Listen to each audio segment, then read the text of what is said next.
కానీ చాలా మంది ఈ పాట విన్న తర్వాత కుడియడం అయితే పొరపాటు ఏదంటారేంటి? మరి నిజంగా కుడియడం అయితే పొరపాటే కదా అనుకున్న వాళ్ళు కూడా ఉన్నారు. కానీ నేను చెప్పిన లాజిక్కే, తాగుబోతు మాటలకి అర్థం ఉండదు కదా అని చెప్పేసి వాళ్ళు ఆ విధంగా భావించారు. ఈ విధంగా కూడా ఒక చిన్న పొరపాటు ఆ తర్వాత కాలంలో అది సూపర్ డూపర్ హిట్ అవ్వడానికి కారణమైంది ఆ పాట ఇప్పటికీ మన వాళ్ళు కూడా కొంతమంది అనుకుంటారు కుడియడం అయితే పొరపాటే కదా అని. ఆ విధంగా చిన్న మిస్టేక్ ఆ తర్వాత ఒక సూపర్ డూపర్ హిట్ అవ్వడానికి కారణమైంది.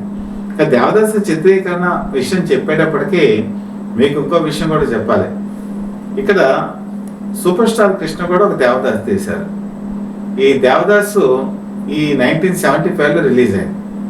ఈ 1975లో రిలీజ్ అయినటువంటి ఈ సినిమాలో కూడా 2 పాటలు ఉన్నాయండి. అంటే కుడి ఎడమైతే పొరపాటు లేదా అనే పాట ఉంది కదా, దానికి ఇది విషాద నిశ్చిత సమయం ఇక తిరుగులేని పయనం అని చెప్పి ఒక పాట రాశారు. ఎస్వి బాలు దీనికి పాడారు. పాడితే ఇక్కడ ప్రాబ్లం ఏంటంటే అక్కినేని నాగేశ్వరరావు బుగ్గలు కొంచెం లోపలికి వెళ్ళి ఉంటాయి. ఇక్కడేమో సూపర్ స్టార్ కృష్ణ బుగ్గలు ఏమో నిండుగా ఉన్నాయి. అప్పుడు ఆయన మంచి ఫామ్ లో ఉన్నాడు, అలాగే మంచి ఇదిగా ఉంటాడు, ఆయన ఆరోగ్యవంతంగా బుగ్గలు అది బాగుండి అలా ఉంటాడు.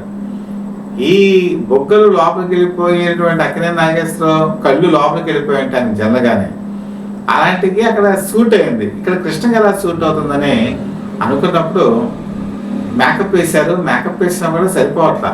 అందుకని కృష్ణ ఏం చేశారంటే వారం రోజుల పాటు భోజనం మానేశారు. ఓన్లీ ఫ్రూట్ జ్యూసెస్, గడ్డం పెంచారు.